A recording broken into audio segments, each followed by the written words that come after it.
ดีจ้ามื้อนี้ลูกอีสานบ้านนาสิพามาปนกบเด้อค่ะปนกบหน่อยก่อนอื่นข้างหม้อข้างน้ำปลาแดกไปก่อนพี่น้องเดี๋ยวเอาปลาแดกใส่กันต้มน้ำปลาแดกก่อนเด้อน้ำปลาแดกจ้ะต้มน้ำปลาแดกปลาแดกใส่แล้วก็เอาเกลือลงจากน้อยพี่น้อง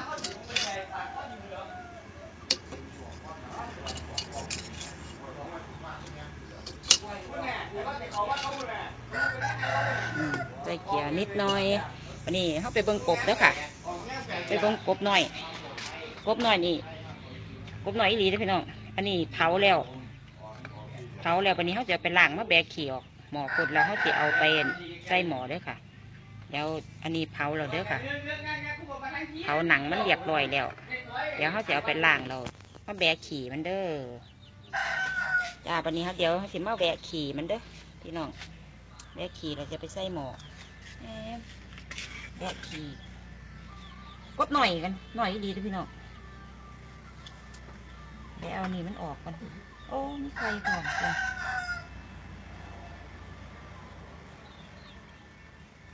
โอ้แตกซะเนาะแตกใส่กันซะ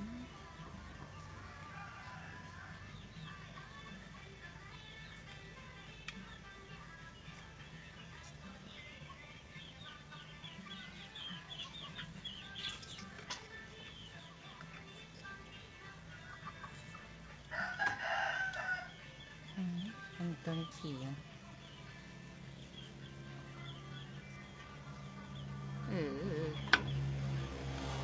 โอ้ยขี่มันกันนะไข่มันคักๆเลยอันนี้ไข่มัน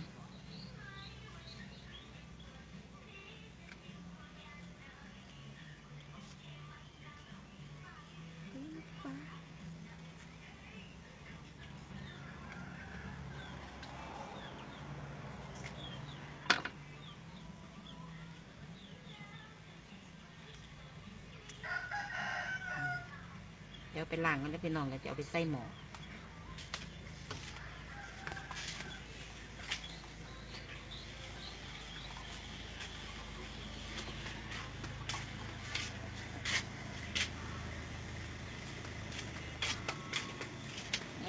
หม้อปุดพอดีเอากบลงไปเลย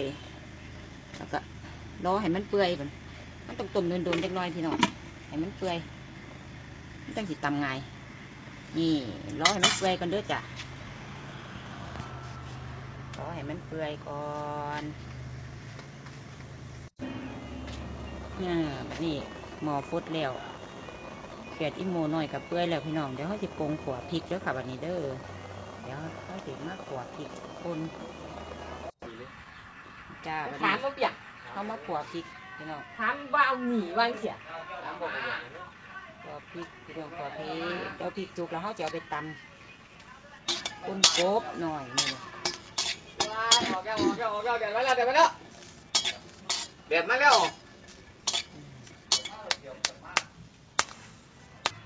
เถ้าขัวพริกเสร็จแล้วพี่น้องวันนี้เขาจะมาตำพริกคนกบหน่อย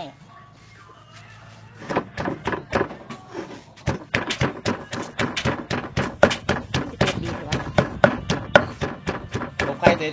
ไข่เหรอตัวน้อยๆไข่พวกเขาอ่ะพวกเขาไข่เด็ดปะยังอีกปะบอกแล้วเงินเลยเอาอีกคนยี่บอกทีมช่วงนี้มั้ง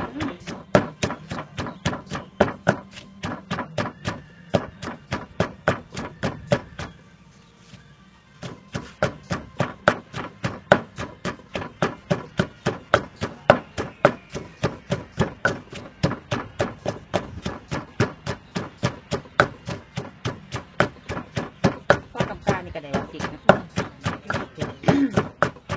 ตำแหลกร้านเผ็ดก็จะว่าอีตำพริกก็แหลกให้ขันยางเยอะหรืออะไรกันแน่อันนี้เขาจะใส่กบหน่อยลงไปพี่น้องกบหมดปะวะ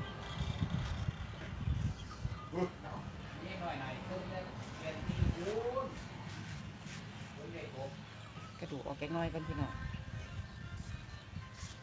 ถ้าไม่เปื่อยดีเลย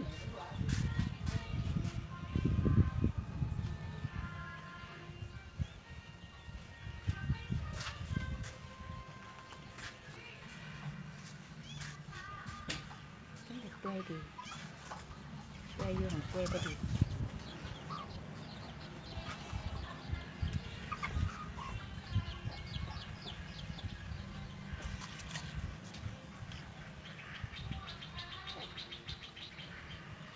เอาไข่ใส่น้ำบ่ ใส่รถ เอาใส่เลยบ่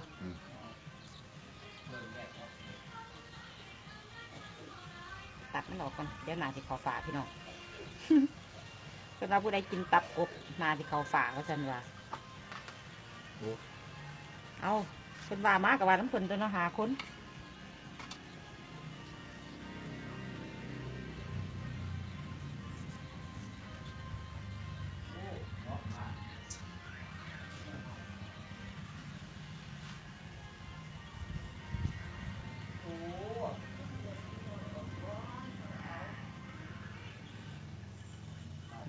เดี๋ยวนี้มาก้อนเป็นแบบนี้เลยนะคะ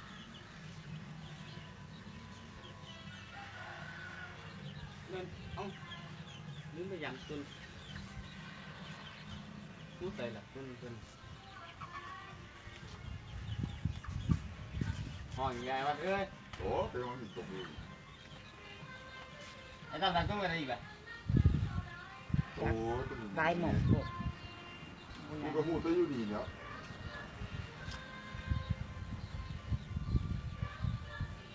พยายามไปสิได้ขัวใส่นั่นด้วย ปวดเส้นมุกอ่ะไอ้ปวดเส้นหมอ บ่ โอ้เดี๋ยวเราออกมายามยิงแล้ว ขัวใส่ไอ้นี่ยังก่อนบักฮุ้ง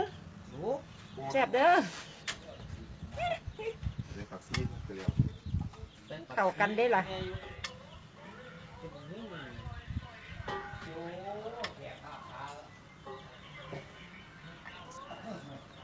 นี่บัดนี้ก็สิตำเด้อพี่น้องให้มันแหลกแดกบัดนี้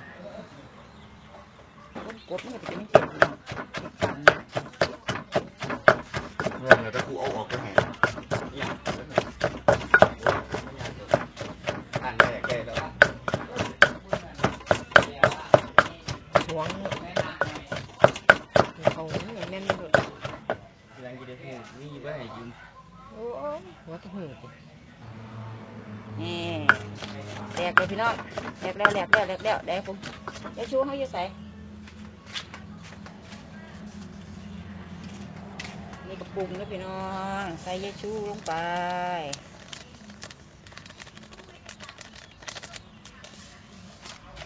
เอายาชูปงนี้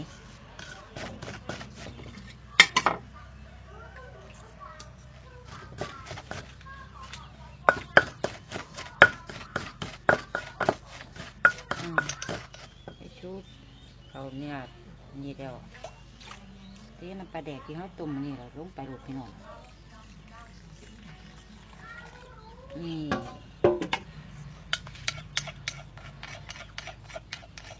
เจ็บน้ำปลานี่จะเพิ่มใส่พี่น้องเพราะว่าปลาแดกก็เค็มแล้วเกลือก็เค็มแล้วถ้าเทียมไม่เค็มตืมเกาอีกเขียนทำไมยังไง มันเหนียวเด้ ขันข้าวเหนียวล้า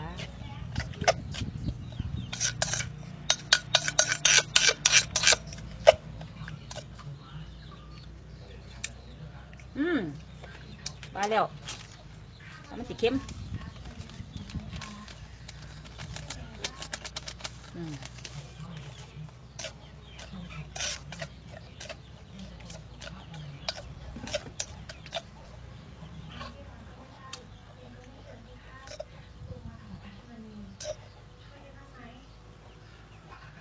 จับแล้วพี่น้องจับเดี๋ยวตักออกเตรียมตัวเสิร์ฟพี่น้องนี่ป่นกบสูตรลูกอีสานบ้านหน้าตาออกมาเป็นยังสีจ้าอร่อยแซ่บเวอร์พี่น้องลองไปเฮ็ดเบิ่งเด้ออย่าลืมกดติดตามลูกอีสานบ้านหน้าเด้อจ้าขอบคุณค่ะที่ชมคลิปสวัสดีจ้า